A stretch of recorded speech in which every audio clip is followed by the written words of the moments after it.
أعوذ بالله من الشيطان الرجيم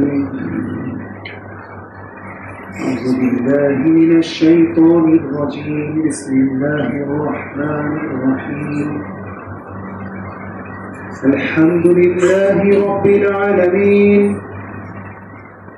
اللهم صل على محمد عبدك ورسولك وصل على المؤمنين والمؤمنات والمسلمين والمسلمات আলহামদুলিল্লাহ আল্লাহ রাব্বুল আলামিন অশেষ রহমত করেছেন আমাদেরকে যে আমরা জুমার খুতবাতে উপস্থিত হতে পেরেছি আর কি। আলহামদুলিল্লাহ। দরুদ এবং সালাম আমাদের প্রিয় নবী হযরত মুহাম্মদ সাল্লাল্লাহু আলাইহি ওয়াসাল্লাম প্রতি সাল্লাল্লাহু আলাইহি ওয়াসাল্লাম। আসসালামু আলাইকুম। ভালো আছেন সবাই?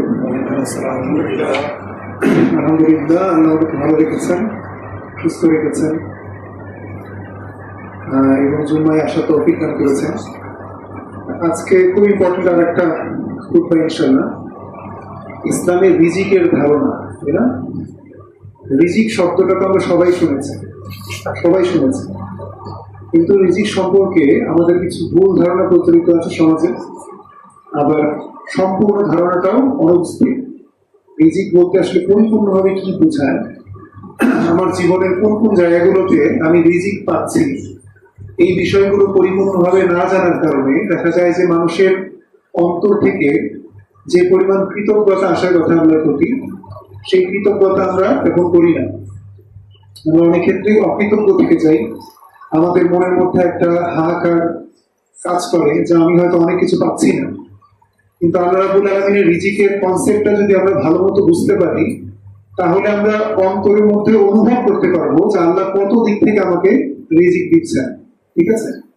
তাহলে এই বিষয়টি আমরা একটু আজকে সংক্ষিপ্ত সময় একটু পরিপূর্ণভাবে বোঝার চেষ্টা করবো।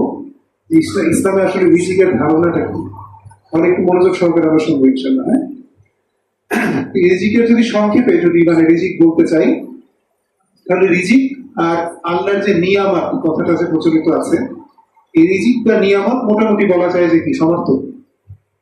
রিজিকের মূল অর্থ হচ্ছে জীবন উপকরণ, মানে আল্লাহ রাব্বুল আলামিন এই দুনিয়ার জীবনে আমাদেরকে চলার জন্য যত ধরনের উপকরণ আমাদেরকে দিচ্ছেন, সেটাকে আমি রিজিক হিসেবে কল্পনা করতে পারি।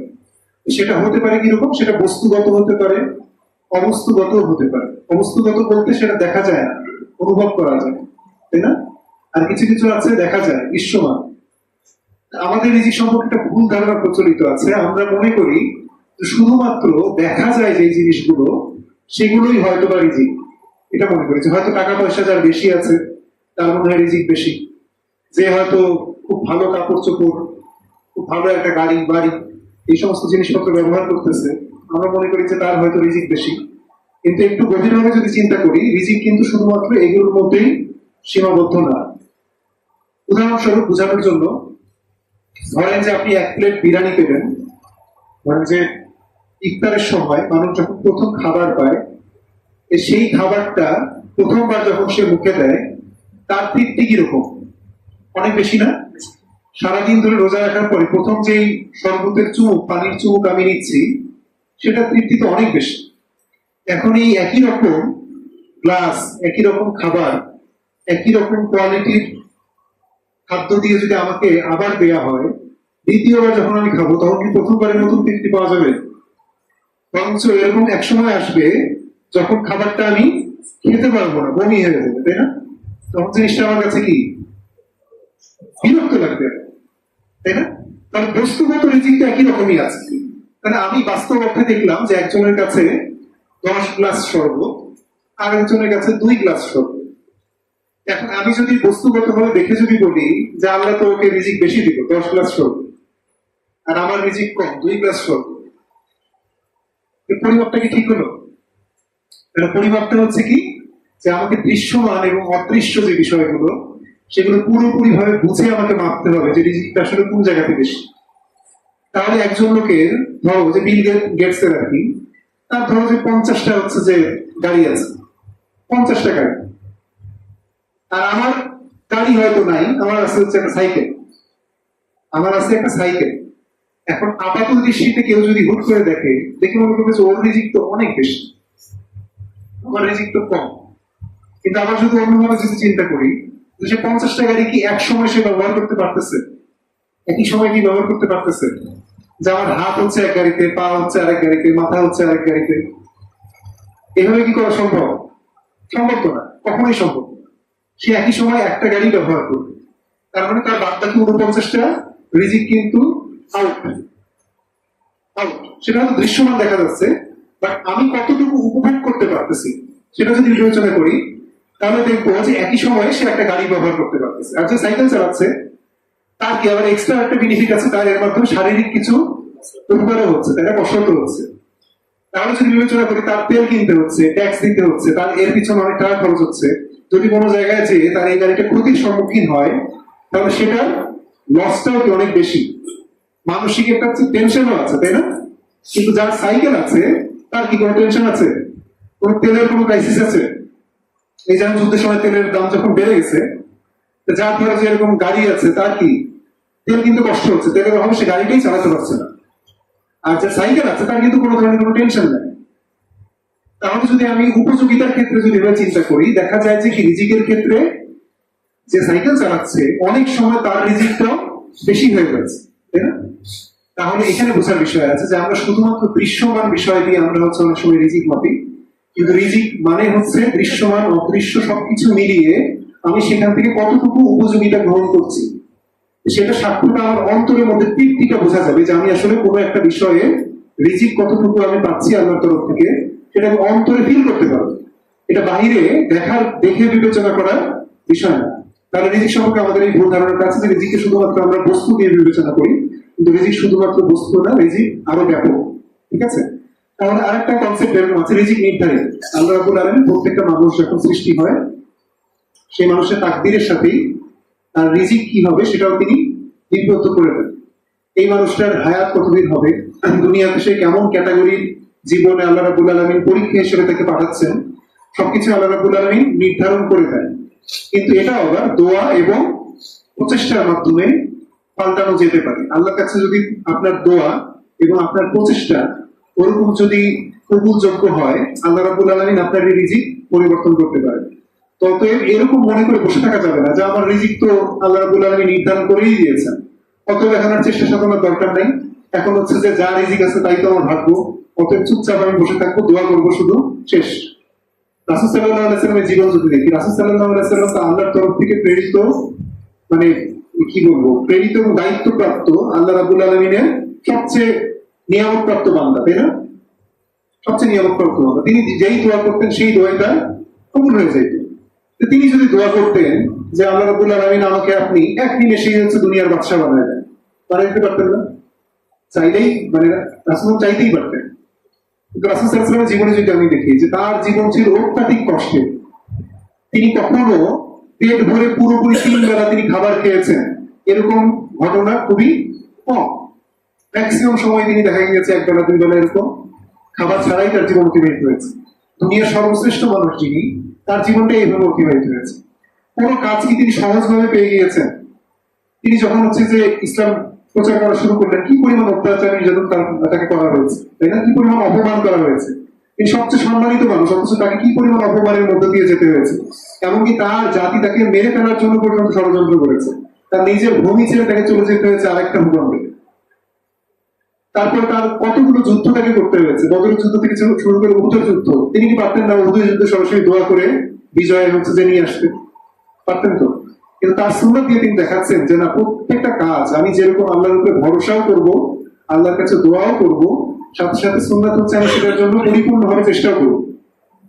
পরিপূর্ণ চেষ্টা বলতে কি বোঝায়? শুধুমাত্র পরিকল্পনা করলাম, চিন্তা করলাম, বসে থাকলাম সে অনুযায়ী। আজকে মুসলিমদের এই দুর্দশার অন্যতম কারণ হচ্ছে পরিপূর্ণ চেষ্টা না করা।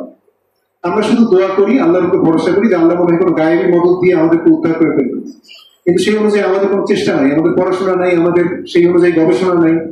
কেমন করে হবে? অটোমেটিক্যালি হয়ে যাবে? আমরা তো কোরআনে এই আয়াতে জানি যে আল্লাহ সেই জাতির অবস্থা ততদিন পর্যন্ত পরিবর্তন করেন না যে জাতি নিজের থেকে চেষ্টা না করে। তাহলে এটা বুঝতে হবে যে আমার হচ্ছে তাকদীর যদি আমি পরিবর্তন করতে চাই, অথবা আমি যদি রিজিক বানাইতে চাই, তাহলে শুধুমাত্র দোয়া অথবা তাকদীরের উপর ভরসা করে বসে থাকলেই চলবে না, সেই অনুযায়ী পরিপূর্ণ প্রচেষ্টা করা, এটা রাসূল সাল্লাল্লাহু আলাইহি ওয়াসাল্লামের শিক্ষা। একজন সাহাবী রাসূল সাল্লাল্লাহু আলাইহি ওয়াসাল্লামকে এসে জিজ্ঞেস করলেন যে আমি তো আল্লাহ রাব্বুল আলামিনের উপর পরিপূর্ণ ভরসা করি, তাহলে আমার যে উটটা আছে সেই উটটা কি আমি বেঁধে ভরসা করব নাকি না বেঁধে আল্লাহর উপর ভরসা করবো, কোনটা ভালো হবে? রাসূল কি বলেছিলেন? বলেছিলেন যে তুমি আগে উটটা বাঁধো, তারপর আল্লাহর কাছে ভরসা করো। তাহলে কি রাসূল সাল্লাল্লাহু আলাইহি ওয়াসাল্লাম শিক্ষা দিচ্ছেন যে তোমার উপরে যে অর্পিত দায়িত্বটা আছে, তোমার যে কাজটা নরমালি করার কথা সেটা তুমি করো, তারপর আল্লাহর উপরে ভরসা করো, দোয়া করো, আল্লাহ এটার মাধ্যমে তোমার আরো রিজিক দিয়ে আরো বাড়াই দিতে পারে। এরকম বলা, যদি দেখো যে কি আমাদের সময় চলে আসছে, যে পৃথিবী ধ্বংস হয়ে যাবে, সিংহায় ফুটকার হয়ে গেছে, এখন আমার হাতে হচ্ছে একটা চারা গাছ আছে, চারা গাছ আছে, মানে পৃথিবী এখন ধ্বংস হয়ে যাবে, এখন থেকে যুক্তিতে কোনো মতেই খাটে না যে এখন আমি আবার এই চারা গাছ নিয়ে কোনো ধরনের কোনো চিন্তা ভাবনা করবো, তাই না? রাসূল বলছেন যদি এরকম হয় যে কি আমাদের সময় চলে আসছে কিন্তু তোমার হাতে চারা গাছ আছে, ওই সময় হলে চারা গাছটা রোপণ করার ব্যবস্থা করো। তার মানে কি ভালো কাজ যতই তুচ্ছ হোক না কেন, যতই ছোট মনে হোক না কেন, সেটা কখনোই অবহেলা করা যাবে না, কখনোই অবহেলা করা যাবে না। একজন কোন একটা ভালো কথা বলা, এটার মাধ্যমে তার উপকার হলো কি হলো না, সে এটাকে গ্রহণ করবে কি করবে না, সেটা বিবেচনার বিষয় না। আমার যদি ভালো কথা বলার যদি সামর্থ্য থাকে, সক্ষমতা থাকে, সুযোগ যদি থাকে, তাহলে সেই ভালো কথাটা অবশ্যই বলা উচিত, তাই না?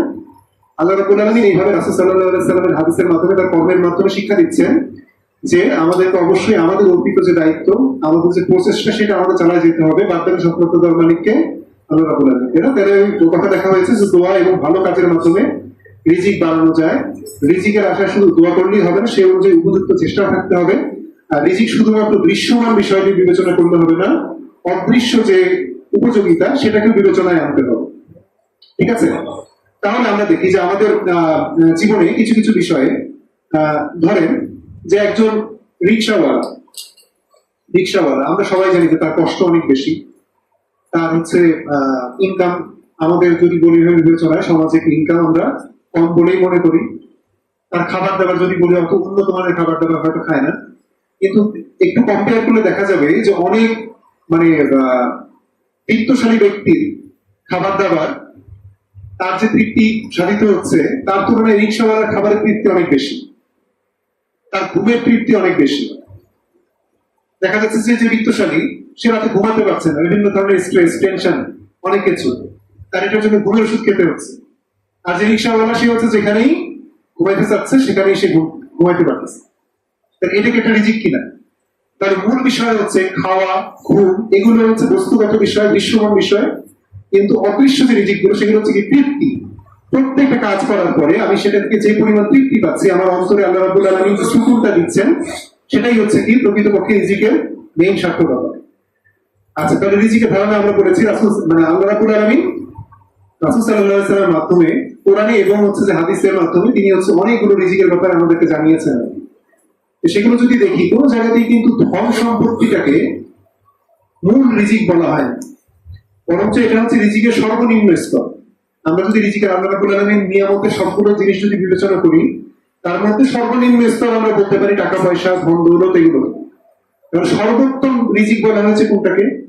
বিভিন্ন হাদিসে সহিহ মুসলিমে এরকম হাদিস আসছে, সর্বোত্তম রিজিক হচ্ছে পূর্ণবান জীবন সঙ্গী এবং নেককার সন্তান। খুব দরকার, খুবই দরকার এই বিষয়টা, হ্যাঁ, বিবেচনা করা। সর্বোচ্চ স্তর কোনটা? সর্বোচ্চ স্তর হচ্ছে সুস্থতা। একটা রিজিকের একেবারে সর্বোচ্চ স্তর সুস্থতা। কেউ যদি সুস্থ থাকে, তার কাছে বাদ বাকি সমস্ত নিয়ামত গুলোই কি একটা ভ্যালিডিটি রাখে, তাই না? গ্রহণযোগ্যতা রাখে। আর আমার যদি আমার শরীরটাই অসুস্থ থাকে, আমার সামনে ভালো খাবার থাকলেও সেটার কোনো উপযোগিতা আমার কাছে নাই, আমার সামনে অবসর সময় থাকলেও আমার সেটার উপযোগিতা নাই। ঠিক আছে, যত নিয়ামতই আমার সামনে থাকুক না কেন, গাড়ি বাড়ি যা কিছুই থাকুক না কেন, সেটার পরিপূর্ণ ভোগ করার সামর্থ্য আমার থাকবে না। অতএব কেউ যদি সুস্থ শরীরে থাকে, বুঝতে হবে যে আল্লাহ রাব্বুল আলামিন তার নিয়ামতের বেশিরভাগ অংশটাই আমাকে দিয়ে রাখছে। আমি হয়তো দোয়া করতেছি যে আল্লাহ আমাকে হচ্ছে যে গাড়ি দাও, বাড়ি দাও, অনেক টাকা পয়সা, ধন দৌলত দাও, আল্লাহ রাব্বুল আলামিন এগুলো হয়তো দিচ্ছেন না, কিন্তু তিনি আমাকে সুস্থ রেখেছেন। কারণ আমাকে বুঝতে হবে যে সুস্থ জীবনযাপন যে আমি করতেছি, খাওয়ার পরে যে আমার অস্বস্তি বোধ হচ্ছে না, আমি রাতে শান্তির মতো ঘুমাতে পারছি, আমার শরীরে কোনো জায়গায় কোনো ব্যথা বেদনা নাই, এরকম যদি হয় যে আমি সুস্থ জীবনযাপন করতেছি, বিশাল নিয়ামত এটা। এইটা অন্য কোনো কিছুর সাথে তুলনা করা যায় না। ঠিক আছে, তাহলে সর্বোচ্চ স্তর হচ্ছে দুনিয়ার রিজিকের মধ্যে সর্বোচ্চ স্তর হচ্ছে সুস্থতা। তাহলে সুস্থ যদি থাকি সবসময় আল্লাহকে ছুটে জ্ঞাপন করতে হবে যে আল্লাহ তুমি তো আমাকে সবচেয়ে বড় রিজিকটাই আমাকে দিয়ে দিয়েছে, তাই বলে কি বাদ থেকে রিজিকের দোয়া থামাই দিতে হবে? আল্লাহ তো শিখাচ্ছেন যে সবসময় দোয়া করো, সবসময়। এমনকি রাসূল সাল্লাল্লাহু আলাইহি ওয়াসাল্লাম শিখাচ্ছেন তোমার একটা জুতার ফিতা ছিঁড়ে গিয়েছে, জুতার ফিতা নাই, সেটার জন্য আল্লাহর কাছে দোয়া করো, আল্লাহ খুশি হন। তবে অবসর সময় এটাও কি একটা রিজিক, এটাও একটা নিয়ামত। তা আমাদের দেখা যায় যে আল্লাহ রাব্বুল আলামিন এরকম বলতেছেন যে তুমি বান্দা আমার ইবাদত করার জন্য সময় বের করো, ইবাদত করার জন্য সময় বের করো। যদি সময় বের না করো তাহলে তোমার সময়টাকে আমি ব্যস্ততা দিয়ে ধরে দিই।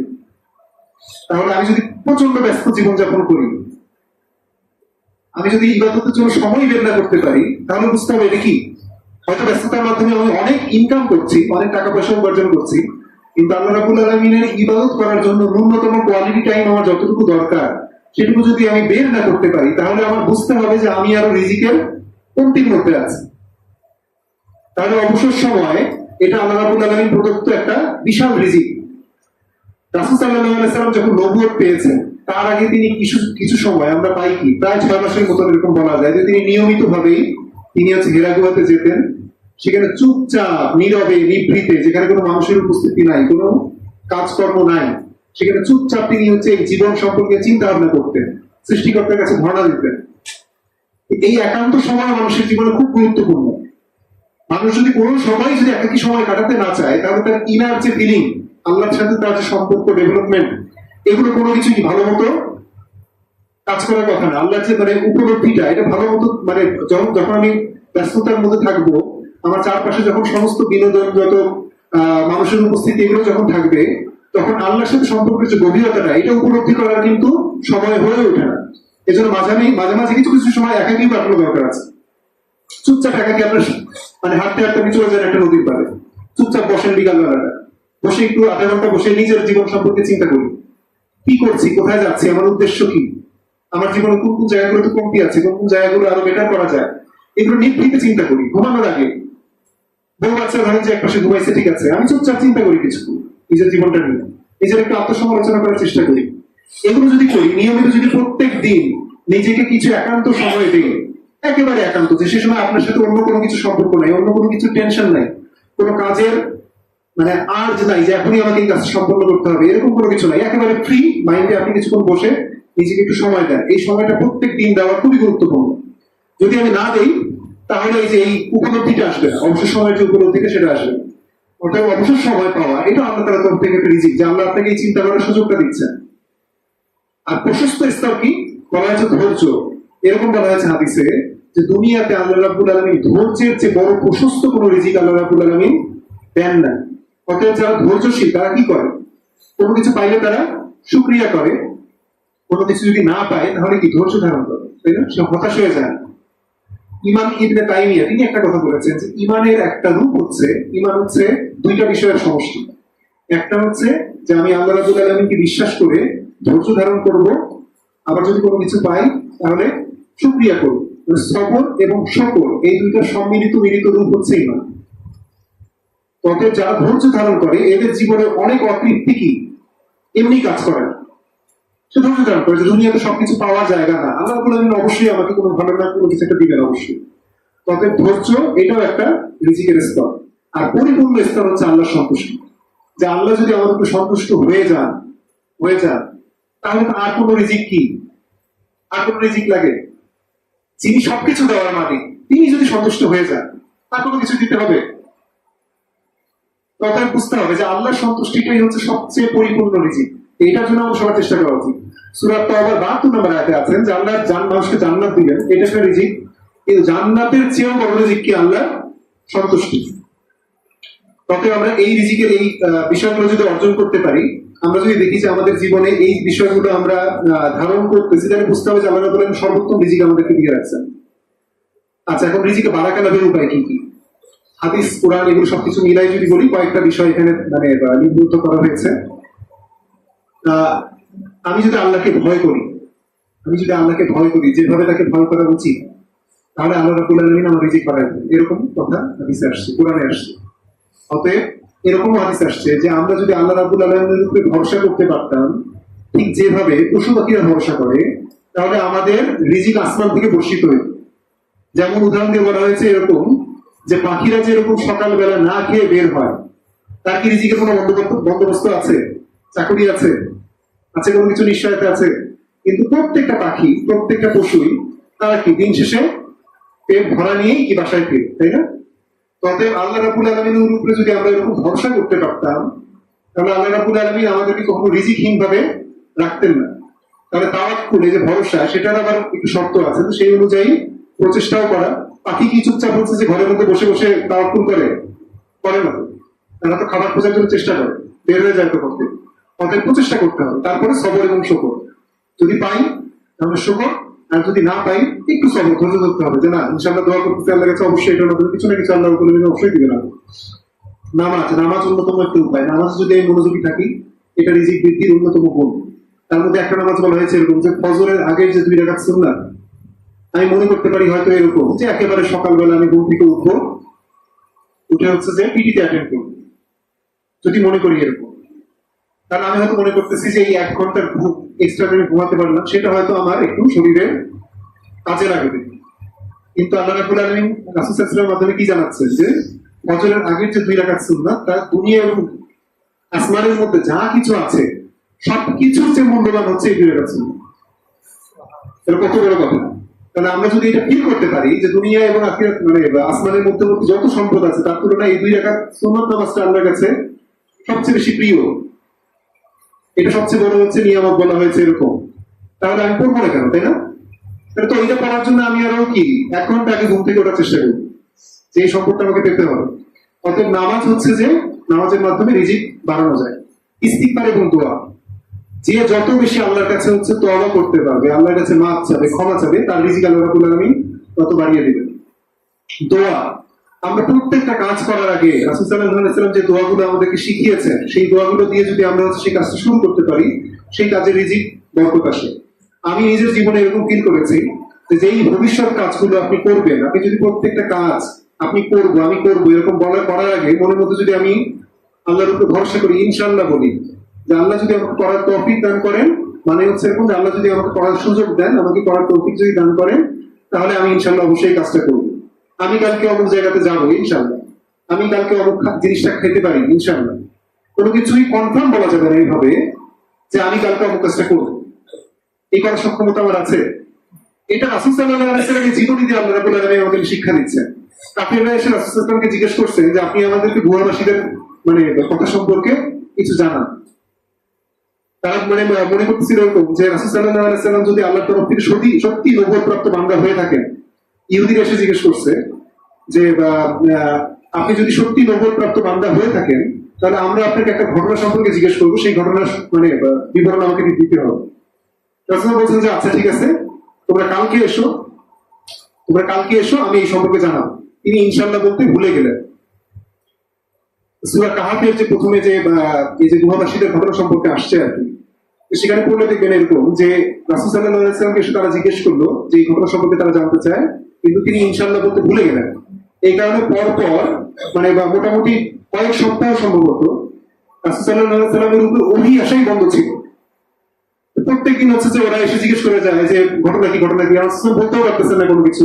এখন তারা বিভিন্ন ধরনের প্রোপাগান্ডা হচ্ছে করা শুরু করে দিল, নাউজুবিল্লাহ, যে যেই শয়তান নাউজুবিল্লাহ রাসূল সাল্লাল্লাহু আলাইহি ওয়াসাল্লামের কাছে এসে ইনফরমেশন গুলো নিয়ে আসতো, সে হচ্ছে যে আশা বন্ধ করে দিচ্ছে।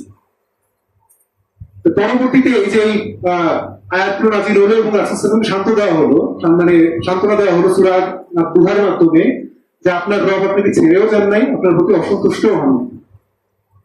বরঞ্চ এটা কি আমাদের সবার জন্য একটা শিক্ষা যে আমরা যে কোনো কাজ করব সেটাকে নিশ্চিত ধরে নিব না, আমি অবশ্যই আল্লাহর উপর ভরসা করবো যে আল্লাহ যদি আমাকে করার সামর্থ্য দেন, তাহলে আমি অবশ্যই কাজটা ইনশাআল্লাহ করবো।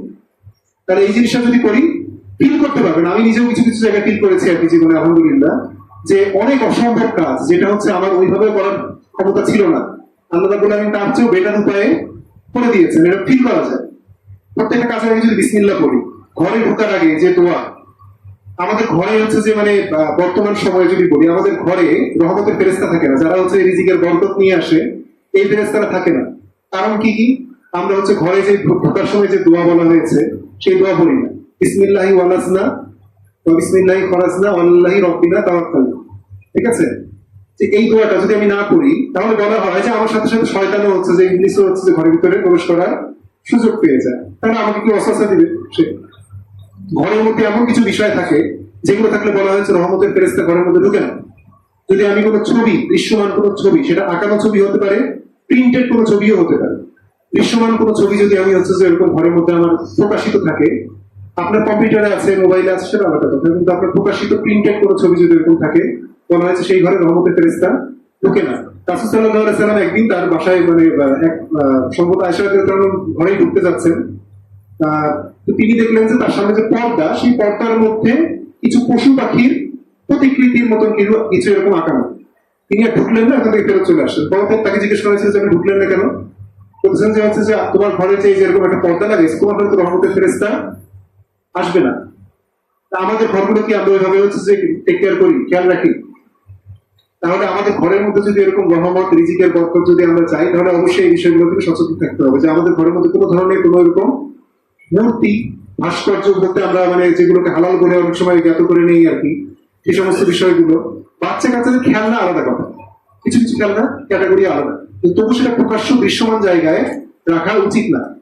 খেলাধুলা শেষে সেটাকে নির্দিষ্ট জায়গায় রাখা উচিত আর কি। আচ্ছা, তাহলে এগুলো সম্পর্কে যদি সচেতন থাকি তাহলে ইনশাল্লাহ রিজিকের বারাকা আসবে ইনশাল্লাহ। দান সদকা করার মাধ্যমে সম্পদের বরকত হয়, রিজিকের বরকত হয়। অর্থাৎ আমার উপর অর্পিত যে যাকাত, সেটা যদি আমি ভালো মতো দিয়ে দিই এবং আমি যদি দান করি, এই দানের মাধ্যমে অনেক বিপদ আপদ কাটানো যায়, সম্পদের বৃদ্ধি হয়। অতএব এটা আমরা করার চেষ্টা করবো। আর মানুষের উপকার করা, আত্মীয় স্বজনের উপকার করা, কারণ আত্মীয় স্বজনের সম্পর্ক রক্ষা করা রিজিক বর্ধনের অন্যতম উপায়। ঠিক আছে? তাহলে এগুলো আমরা করতে পারি। রিজিক নষ্টের কারণ কি, এটা বলেই শেষ করে দিচ্ছি ইনশাল্লাহ। রিজিক নষ্টের আমাদের সমাজের অন্যতম বড় কারণ হচ্ছে নিয়ত। আমাদের নিয়তের মধ্যেই আমরা আল্লাহ যেভাবে চান সেভাবে আমরা নিয়ত করি, আমরা অন্যভাবে নিয়ত করি। কিরকম? দেখবেন যে মানুষজন এরকম অনেক সময় নিয়ত করে বসে থাকে যে ভবিষ্যতে তো অসুস্থ হতে পারি, অতএব হচ্ছে যে মানে টাকা পয়সা জমানো দরকার। এরকম নিয়ত কেন রাখবো? আমি আল্লাহর উপর ভরসা করবো যে আল্লাহ আপনি সুস্থ হয়ে মালিক, আপনি আমাকে সুস্থ রাখেন, আমি টাকা জমাবো, ঠিক আছে, আমার জীবনের অন্যান্য কাজের জন্য টাকা জমা রাখবো। কিন্তু এরকম যদি মনের মধ্যে অনেকের নিয়ত আপনি দেখবেন যে ভবিষ্যতে অসুস্থ হতে পারি, ভবিষ্যতে বিপদ হতে পারে, ইয়া হতে পারে, এরকম হতে পারে, এই জন্য আমি টাকা জমা রাখি। এই জন্য না, মানে নিয়তটাকে আমি পজিটিভ অর্থে চিন্তা করবো যে আমি টাকা, ঠিক আছে, আমার টাকা সঞ্চয়, আমি ভবিষ্যতে কাজের জন্য টাকা সঞ্চয় রাখবো, কিন্তু আমার বিপদ হবে, আমি অসুস্থ হতে পারি, সেটার জন্য টাকা খরচ করবো, এরকম নিয়ত আমরা মানে নিয়ত করবো না। তারপরে অনেক কাজ, হালাল কাজ শুরু করার আগে আমরা হারাম জিনিসের মাধ্যমে শুরু করি। ধরেন যে কোনো একটা চাকরি কেউ পেতে চাচ্ছে, আমাদের সমাজে দেখবেন যে বাবা মা তারা ছেলে মেয়ের ব্যবসা বাণিজ্যের জন্য বিনিয়োগ করতে তারা অতটা রাজি থাকেন না। বরঞ্চ কোনো জায়গায় ঘুষ দিয়ে চাকরি পাবে, কোনো জায়গায় বিয়ে করার জন্য হচ্ছে যে যৌতুক দেওয়া লাগবে, এগুলোর জন্য তারা কিছুটা টাকা রেডি করে রেখে দেয় যে আমার মেয়েকে বিয়ে দিতে হবে, এখানে যৌতুক দেওয়ার জন্য এই টাকাটা আমি হচ্ছে আলাদা করে রাখবো। অথবা অমুক জায়গায় আমার ছেলে চাকরি করার জন্য মানে ঘুষ দেওয়া লাগবে, ঘুষ দেওয়ার প্রয়োজন হতে পারে, এখন কি টাকা ছাড়া চাকরি হয়? এরকম ম্যাক্সিমাম প্যারেন্টসদের মধ্যে গ্রামে গঞ্জে এরকম ধারণা আছে যে টাকা ছাড়া এখন চাকরি হয় না। এরকম একটা ধারণা নিয়ে তারা হচ্ছে টাকা জমা করে রেখে দেয় যে এই টাকাটা আমি ওই পারপাসে খরচ করবো। আর শুরুতেই কি হারাম একটা পদ্ধতির মাধ্যমে আমি চাকরি নেওয়ার জন্য নিয়ত করে রেখেছি। বরকত হবে কখনো? কখনোই বরকত হবে। তারপর কি মানে দেখবেন যে এরকম আছে যে সুদী ব্যাংকে আমি হচ্ছে যে মানে এরকম টাকা জমা রাখতেছি, এটার মাধ্যমে সম্পদের বরকত নষ্ট হয়। আমি হালাল জায়গায়, যেখানে হালাল বিনিয়োগ করার মাধ্যম আছে, সেখানে আমি বিনিয়োগ করার চেষ্টা করি। সেখানে লসের হয়তো ভয় থাকতে পারে, কিন্তু আল্লাহ রাব্বুল আলামিন তার উপর যদি আমি ভরসা রাখি, এটার মধ্যে বরকত আসবে। কিন্তু যদি আমি এরকম হারাম কোনো জায়গায় বিনিয়োগ করি, হারাম কোনো জায়গায় রাখার চেষ্টা করি, এই সম্পদের বরকত নষ্ট হয়ে যাবে এবং দোয়া এবং ভালো কাজের ক্ষেত্রে মন দেয় না। আমরা একটু চিন্তা করে দেখবো যে আমরা কয়বার কোনো একটা জিনিসের জন্য আল্লাহর কাছে ভালো মতো ধারণা দিয়ে দোয়া করেছি, তাহলে অবৈধ জিনিসটা আমার দরকার, এটা না করে বরঞ্চ আমরা মানুষের শরণাপন্ন হই। ধরেন যে আপনার একটা ভালো পোস্টিং দরকার, আপনার একটা ভালো জায়গায় ধরেন হচ্ছে একটা মানে কোয়ার্টার দরকার, আমরা দেখা যায় যে সারাদিন মানুষের পিছনে লিয়াজু করতেছি, মানুষের পিছনে পড়ে আছি, অথচ আল্লাহর কাছে সামান্যতম কোনো সময় এর জন্য একটু ধারণা দিলে যে আল্লাহ আমাকে ভালো পোস্টিং দেয়। এটা ফিল করতে পারবেন আপনি আল্লাহর কাছে চান, কারো কাছে ধারণা দিবেন না। যদি কোনো জায়গায় হালাল ভাবে কাজ করার সুযোগ থাকে আপনি প্রচেষ্টা করবেন, ঠিক আছে, কিন্তু এমন না যে আমি কারো মানে ধারণা দিয়ে অনৈতিক ভাবে কোনো একটা সুবিধা দেওয়ার চেষ্টা করতেছি। ধরেন যে কোনো একটা জায়গায় পোস্টিং পাওয়ার কথা, আমি জানি যে আমি পোস্টিং পাওয়ার কথা না, আমার উপরে সিনিয়র আরেকজন আছে, সে হচ্ছে যে আগে হচ্ছে যে এখানে জায়গা পাওয়ার কথা, এরকম আমি জানি, বুঝি, তা সত্ত্বেও আমার যেহেতু ক্ষমতা আছে, আমার যেহেতু লিয়াজও আছে, আমি তার মাধ্যমে তাকে টপকায় আমি হচ্ছে সেখানে যাওয়ার চেষ্টা করলাম, এবং যে মনে করলাম যে বা আমি তাকে খুব ভালো জায়গা পেয়ে গেছি, কোনো কথা হবে না, আপনি নিজে ফিল করতে পারবেন যে শান্তি নেই। আর যদি আল্লাহর উপর ভরসা করেন, যেটা নর্মাল ফ্লোতে যাওয়ার কথা সেটাও যদি যেতে দেন, দেখবেন যে যেই জায়গাতে আপনি এক্সপেক্ট করেন নাই, যেই জায়গায় আপনার ভালো আছে, ওই জায়গায় যে আপনি ফিল করতে পারবেন যে না, এটা তো আমার জন্য ভালো হয়েছে। তাহলে এখানে বোঝার অনেক কিছু আছে। অর্থাৎ যে কোনো কাজ শুরু করার আগে আমি আমার নিয়তটাকে আগে পরিশুদ্ধ করবো, যে না, আমি যা কিছু করতেছি আল্লাহ যেভাবে আমাকে যেই পন্থায় করতে বলছেন, যেই রাস্তায় করতে বলছেন, আমি সেই রাস্তায় করবো। আল্লাহর উপরে পরিপূর্ণভাবে ভরসা করবো, সেই অনুযায়ী আমি প্রচেষ্টা করবো। তারপরে আমি ধৈর্য ধরবো, সবর করবো, যদি পাই শুকর করবো। এই পুরো জিনিসের কম্বিনেশনটা যদি আমার মধ্যে থাকে, তাহলে একটা যে কোনো বিষয়ে রিজিকের পরিপূর্ণ যে তৃপ্তিটা, সেটা আমরা লাভ করতে পারবো ইনশাআল্লাহ। অনেক কিছু বলে ফেললাম, যদি ভুল কোনো কিছু বলে থাকি বা কোনো কিছু যদি বুঝতে না পারি, ইনশাআল্লাহ আমরা জিজ্ঞাসা করি।